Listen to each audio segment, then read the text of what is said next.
we haven't really had any progressive narrative or policies or anything as long as I've ever been alive, and that's been about 33 years. So my question is, do we think that the country is finally waking up or finally realizing that the narrative has been so far off center to the right that for what the media describes as far left is really moderate right wing type of policies. But the article that's in the link is about Bernie Sanders and Hillary Clinton, how progressives want to see Bernie Sanders in much more than Hillary Clinton, in that Hillary Clinton is more of like a corporatist type of Democrat, status quo, and Bernie Sanders may shake things up and fight to get the narrative more off back to the center by pushing a left-wing policy. Do you guys support Bernie Sanders as progressives, if everybody's progressive in the audience? Do you guys support a president like Bernie Sanders, or would you rather see someone else take that mantle, or do you think that Hillary Clinton would do a good job to push that mantle back to the left? Sean, we'll go with you, but I know you're not a progressive, you're a libertarian. Yeah. Go ahead. I'll just challenge that. In the last 33 years, we haven't had any progressive policies. I mean, there are a whole bunch. Like, we've had the Violence Against Women Act has been expanded to a lot of different people. I know that's been debated by Republicans lately. Gay marriage has been sweeping across the country. Like, there are progressive victories in like recent memory, like, that existed. There was minimum wage increases on ballot initiatives this last election. But as far as like the progressive presidential candidate, I could see how most progressives would want a Bernie Sanders or an Elizabeth Warren type over somebody like Hillary Clinton, who is essentially the female version of Mitt Romney, in the fact that she has no actual positions except for the ones that will help her get elected and gain more power. But in reality, I have very little faith in the progressive movement, and I think when push comes to shove, even if Hillary Clinton was up against a candidate that I believe is remarkably better than her, like a Rand Paul, everybody that considers themselves a progressive would probably vote for Hillary Clinton for some ridiculous reason that boils down to the fact that she has a D next to her name. So, like, yeah, you may dream about Bernie Sanders or Elizabeth Warren, but if Hillary's on the ballot in the national in the 2016 election, most progressives are going to vote for her and make excuses, just like most so-called progressives tend to make excuses for Obama. I'd like to say one other thing. I'm reminded what Jank always says on TYT. He says, was there anybody during the 2008 primaries that came at Hillary Clinton from the left and eventually beat her? And the answer to that is, of course, yes. So, and that person was Barack Obama. Now, when President Obama got into office, did he push the progressive policies that he was talking about in the campaign? No. He was very much more establishment, much more like status quo kind of guy, probably because, to a point that was alluded earlier, didn't want to rock the boat, didn't want to, maybe cut his time short in office by somebody getting angry or whatever. So I think that the notion that Hillary Clinton may be like unbeatable or anything like that, I think she's just as beatable as she was in 2008. My question is, is it going to be somebody like President Obama that just gives lip service to the progressive movement, or is this person actually going to push forward a much more progressive policy? I want to point out, I think Hillary Clinton is more beatable from the left than she was in 2008. Like, her positions are way worse during the Obama administration. I'm just saying, if she wins, then like, I have little faith that people are going to vote independent or going to vote for the alternative if there is a viable alternative candidate. So I hope Hillary Clinton doesn't win. I'm tired of political dynasties. My nightmare is Jeb Bush and Hillary Clinton on the ballot. And the only thing that makes that nightmare worse is the idea that Liz Cheney might be Jeb Bush's running mate. So we got Bush Cheney all over again. Sean, you just made me throw up in my mouth. I just have to say that. I just kind of, yeah, no. Liz Cheney, really? Oh, jeez. Yeah, and Tuki, do you or have you seen a real push towards is the country ready for like a more progressive vision for the country than they were in 2008 or 2004 or in the year 2000? Do you think that progressivism is really taking a much more not a stranglehold, but more of a hold back to where they were so much marginalized and sidelines in the years prior? No. Progressives, I'm not a progressive, I'm a libertarian. Progressives, the problem with communism, let's go back to communism. The problem with communism wasn't that communism was particularly terrible. It was because it didn't deal with the human factor very well. Communism could work if you took out the humanity in humans, and they were somehow beautifully noble and amazing. But it doesn't work because it never dealt with the human aspect. The human aspect of the United States is both beautiful and ugly, all rolled into one. It has moments of great triumph and moments of pure cesspool pieces of shit. And the problem is that the Republican Party and the corporatist messaging and of the Democrat Party and everything to go along with it speaks to the most visceral part of the American psyche, and it will do it consistently, without fail, every election, so that they at least get close. And it's not people just check marking. I think you're underestimating the visceral nature of America, and that's what progressivism does.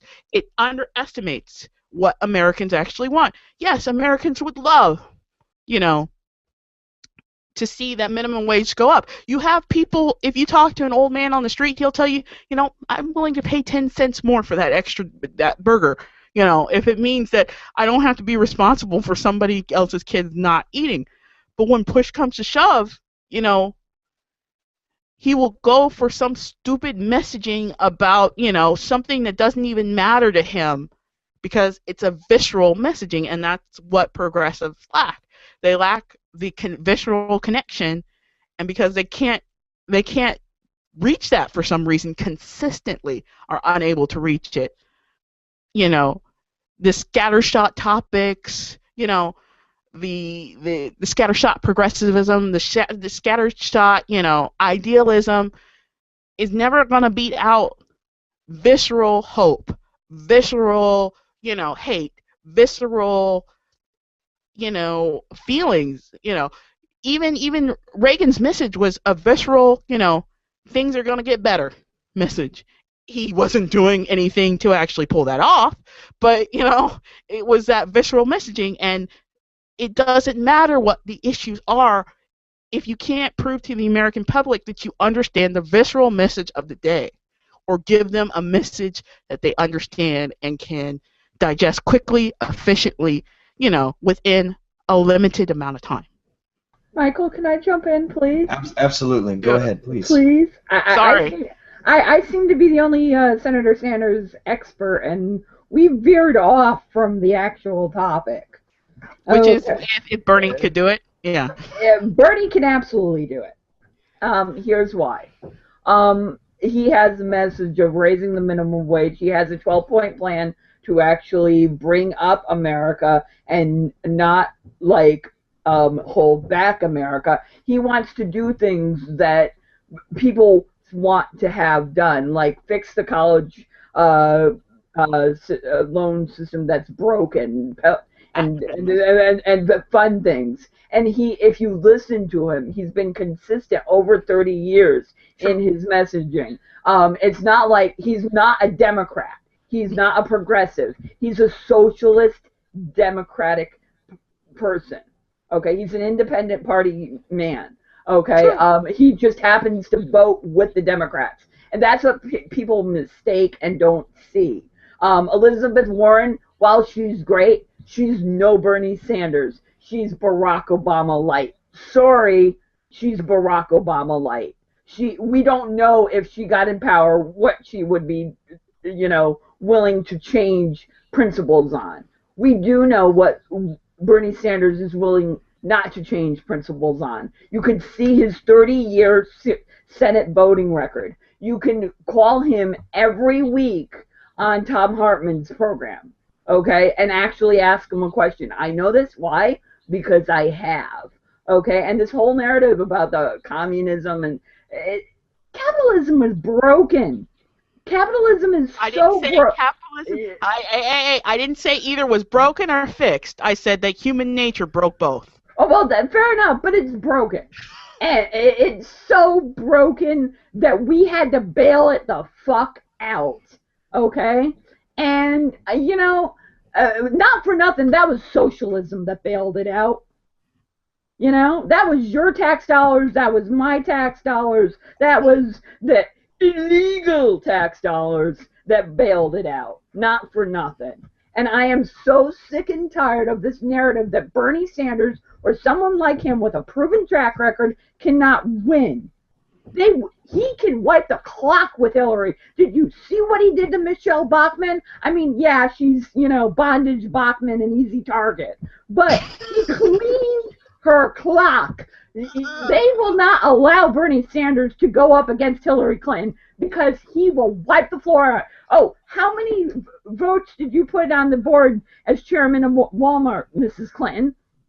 He will ask those tough questions, and he will be the thorn in her side, and he will show the American people that someone who is socialist, it's not a dirty word, and it's not what, Glenn Beck and the right-wing media trolls have made it out to be. I'm done. I'm done. I'm going to go off. Okay, I want to talk about something that we haven't touched on about Bernie Sanders, and this is actually the actual reason why I believe that Bernie Sanders can't win. And it's not even, it has nothing to do with money, it has nothing to do with message, it has to do with because he looks like Bernie Sanders. Like, we have this stupid thing in this country about people needing to look presidential, and it goes all the way back to the famous Nixon-Kennedy debate, where people who listened to the debate on the radio said Richard Nixon won, so they agreed with what they heard, but people who saw it on TV said John F. Kennedy won. And we know John F. Kennedy is a vastly more better-looking person than Richard Nixon, and a more presidential-looking, more prestigious-looking person he than sweated. Nixon. He didn't. Yeah, I remember. But it's the same problem that Dennis Kucinich had, that Ron Paul had. Like, all these people had grassroots people who liked their message, but Mitt Romney looked like a president. John McCain was a war hero, Mitt Romney didn't look like a president. He looked like a used car salesman douchebag. Get it right. Mitt Romney had the perfect amount of gray in his hair. He looked like a president. Barack Obama is a very good-looking, well-spoken guy who looks like a president. I know he's people are going to say he's first black president, so he actually never did look like a president before. But I'm saying he looks. He looks. He always has perfect posture. Yeah. He's presidential from start to finish of his campaign. He never had the woo Howard Dean moment. He was very poised the entire way out, including his family and even his children. It was almost like there was a robot up his ass and it was puppeting for him. It was the weirdest thing I've ever seen, but it worked. I got you.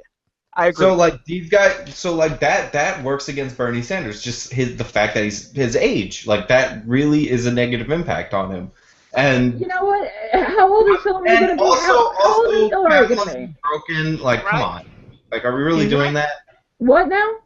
Capitalism is broken. That's a meaning. Capitalism is broken. How many more bailouts? We're looking at another possible bailout. That's saying your ideology is doesn't mean anything. Okay. Number one, we don't really have a capitalist system, so it never got broken. To have, you have to have a capitalist system in order for it to get broken. We never had a capitalist system, so therefore it wasn't broken. Okay, number two, he's correct. Bernie Sanders is not presidential. He's like the dude at the ice cream stand who's telling you about all the flavors, and waxing eloquently about, the mint and cream and stuff. He's a lovely man. You know, he's great. He has, you know, great potential as, you know, a cabinet member, an excellent, you know, punch to him. But we aren't talking about winning ideas. We aren't talking about the betterment of society anymore in our presidential elections. We aren't talking about, you know, world peace. When's the last time in an election that the guy said, I want to do the right thing for every person in America, even if they don't vote for me? Dennis Kucinich. Dennis Kucinich said while he was getting trounced, he said, I want to create a Department of Peace. Because we should be spreading peace around and not talking war. About peace. I'm not talking about world peace at this moment. I said, when was the last time somebody from either party says, I want to do the right thing for every American, with the exception of Barack Obama, because he said he was being an ass at the time to the other party, because he knew that the numbers on half the things they were talking about was bull. But when was the last time a president said, I want to do the right thing, since JFK, I want to do the right thing for every American in this country, even if they didn't vote for me? Every presidential candidate ever in history ever. That's just, see. No, they don't say that anymore. Look at the film. They don't say it. You guys, they talk about their constituents, their voters. This is what pisses me off about American politics, okay? We're not willing to build a coalition, so we're willing to go to attack. All right, we're gonna look at the ugly. Okay, if we're gonna look at the ugly, I get it. I got my hair. I'm a little tubby. I got other issues. Okay, I get it. I'm not presidential material. Okay, but you know the messaging is sound. All right, you called me. What did you call me earlier? Hearts and flowers. Unicorns with beer. You know what? Why? Because people want that. People don't want to worry. People don't want to worry about their next paycheck. They don't want to live paycheck to paycheck. I want hearts and flowers for goddamn everyone. Because Because you know what? Then they can pay taxes, and then they don't care about. Yes, but you're asking American voters to be logical, to do the thing that they should do for the best of their ability. Why is the South poor? Why is the South poor? Oh, we're not going there. It's a question I ask myself. Take me off his show. It's the question I asked my mom as a child at 10 years old. Why the hell is the South poor? Because it stabs itself in its heart every opportunity it has. Every time it goes up, it pushes another man backwards. And it's been doing that for 50-some-odd years. So every 2 steps they take over, they make sure to push one guy behind them back. And they've been doing that dance for a long time. I'd like to close this one out. The reason the South's poor is because it punches itself right below its Bible Belt.